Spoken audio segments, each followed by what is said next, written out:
இங்கே வந்து என்ன பண்ணுறாங்க, பொண்ணுக்கு மாப்பிள்ளைய பிடிச்சிருச்சு, மாப்பிள்ளைக்கும் பொண்ணு பிடிச்சிருச்சு. எல்லாருமே ரொம்ப சந்தோஷமாக இருக்கும்போது கரெக்டாக வந்து இந்த மாதிரி என்ன சொல்கிறதுன்னு தெரியாமல் யோசிக்கிறாரு தங்கராஜோட ஆள். உடனே வந்து சரிங்க, நான் எல்லாத்தையும் டிசைட் பண்ணி சொல்கிறோம் அப்படின்னு சொன்னோன்னா, அவங்க அப்பா வந்து ஏன்டா இப்படி சொல்கிற அப்படின்றாங்க. இல்லைப்பா, நிறைய விஷயங்கள் இப்போ பேச முடியாதுல்ல, அப்புறம் நம்ம டிஸ்கஸ் பண்ணிட்டு சொல்லலாமே அப்படின்னோடனே, சரி நீங்கள் டிஸ்கஸ் பண்ணிட்டு சொல்லுங்கள் அப்படின்னாங்க.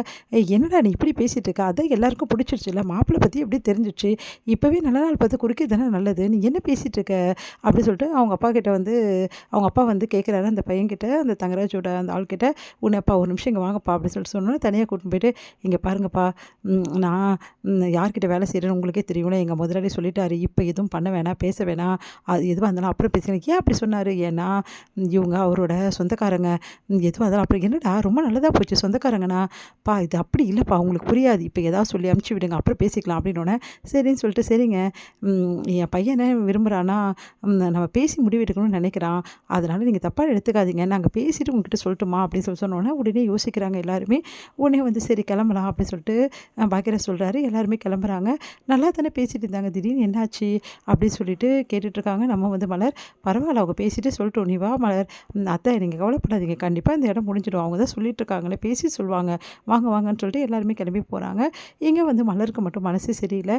என்னங்க இது, திடீர்னு அவங்க இப்படி சொல்லுவாங்கன்னு நினச்சி கூட பார்க்கலங்க, நல்லா தான் பேசிகிட்டு இருந்தாங்க, அவருக்கு ஒரு ஃபோன் வந்துச்சு அப்படின்னோடனே, சரி மலர் பார்த்துக்கலாம் அப்படின்றாங்க. சரிங்க, இப்போ என் கூட வந்தால் நீங்கள் எப்படி, நம்ம ரொம்ப தனித்தனியாக தான் போகணும், இல்லை மலர் ரெண்டு பேர் ஒன்றா போகலாம், என்னங்க என்னாச்சு உங்களுக்கு அப்படின்றாங்க. இல்லை மலர், எல்லா காரணமாக தான் சொல்கிறேன், நம்ம ரெண்டு பேரும் ஒன்றா போகலாம், சரிங்க அத்தை நீங்கள் பத்திரமா போயிட்டு வாங்க அப்படின்னு சொல்லிட்டு அவங்கள அனுப்பிச்சி வச்சுட்டு இவங்க கிளம்பி வராங்க. இங்கே என்ன பண்ணுறாரு, செம்ம டென்ஷனாக இருக்கார் தங்கராஜ். அந்த பாக்கியராஜ் சும்மா விடக்கூடாது, நல்லா போட்டு கொடுக்கணும் அப்படின்னு சொல்லிட்டு பாக்கியராஜ் வந்து இந்த மாதிரி ஃபங்க்ஷன் அட்டன் பண்ண விஷயத்த அவங்க மாமனார் கிட்டே நல்லா போட்டு கொடுக்குறாரு. இங்கே வந்து செம கோவமாக இருக்கார் ராகவன்.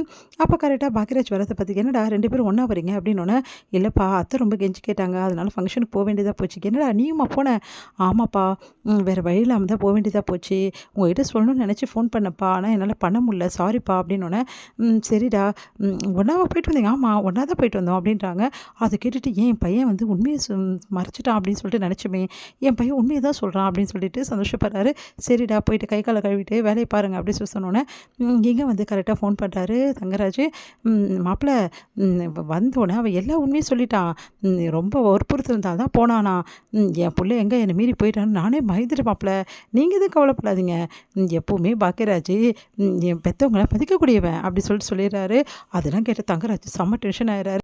இங்கே வந்து மலருக்கு ஒன்றுமே புரியல, நடந்த விஷயத்துக்கு எல்லாத்தையுமே யோசிச்சுட்டு, என்னங்க இங்கே என்ன நடக்குது ஒன்றுமே புரியல, எப்படி மாமாவுக்கு தெரிய வருது, எல்லாம் வந்து யாரால எனக்கு நல்லாவே தெரியும், எல்லாம் வந்து தங்கராஜ் இருக்கார்ல அவரால் தான், என்ன சொல்கிறீங்க, ஆமாம் மாப்பிள்ளையால் தான் இவ்வளோ பிரச்சனை உருவானது, மாப்பிள்ளையாலையா தங்கராஜனை நான் சொல்கிறேங்க, ஆமாம் வேறு யாரும் சொல்கிறேன் நான், என்னங்க எனக்கு ஒன்றுமே புரியலங்க, இங்கே பார் நம்ம பொண்ணு பார்க்க போனோம்ல, ஆமாம் அந்த பொண்ணோட அண்ணன் யாருன்னு ஒருத்தர் அறிமுகப்படுத்தி வச்சாங்களா, ஆமாம் அவர் யாருன்னு நான் பார்த்தோன்னே கண்டுபிடிச்சிட்டேன், இவர் மாப்பிள்ளை கூட இருக்கிறவர் தான் அப்படின்னு. ஓ அப்படியா, ஆமாம் அவர் தான் இங்கே பொண்ணோட அண்ணன் எனக்கு தெரிஞ்சோடனே தெரிஞ்சு போச்சு, இந்த விஷயம் கண்டிப்பாக மாப்பிள்ளை காதுக்கு போகும்னு சொல்லிட்டு, அதனால தான் நான் வந்து மாப்பிள்ளை சொல்லிட்டு போகிறான்னு சொல்லிட்டு முன்னாடி இந்த மாதிரி வந்து யோசனை பண்ணேன் அப்படின்னு.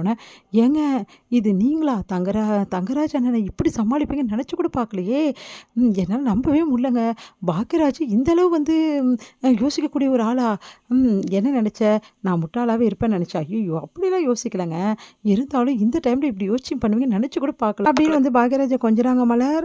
அடுத்த நாள் வந்து என்ன பண்ணுறாரு, தங்கராஜ் வந்து வீட்டுக்கு வராரு, எல்லாரும் அவரை கவனிச்சிட்ருக்காங்க.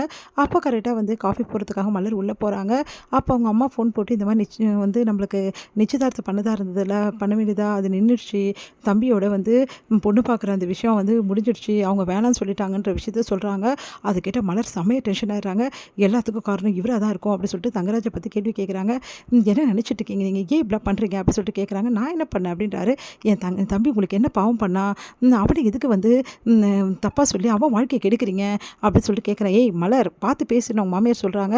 அதை பார்த்து நீங்கள் அமைதியாக இருங்க அத்தை, நான் பேசிக்கிறேன்றாங்க. அவங்க மாமியார் அதிர்ச்சி அடைகிறாங்க மலரை பார்த்து. மலர் வந்து தங்கராஜ் நல்லா விளாசி வாங்குறாங்க. இப்படி பண்ணுறீங்களே இதெல்லாம் நியாயமா, என் தம்பி உங்களுக்கு என்ன பாவம் பண்ணாடி இப்படிலாம் பண்ணீங்க, என் தம்பியோட வாழ்க்கையை கெடுத்துட்டிங்களே, சே நீங்களாம் மனுஷங்க தானா அப்படின்றாங்க. அதிர்ச்சி அடைகிறாரு.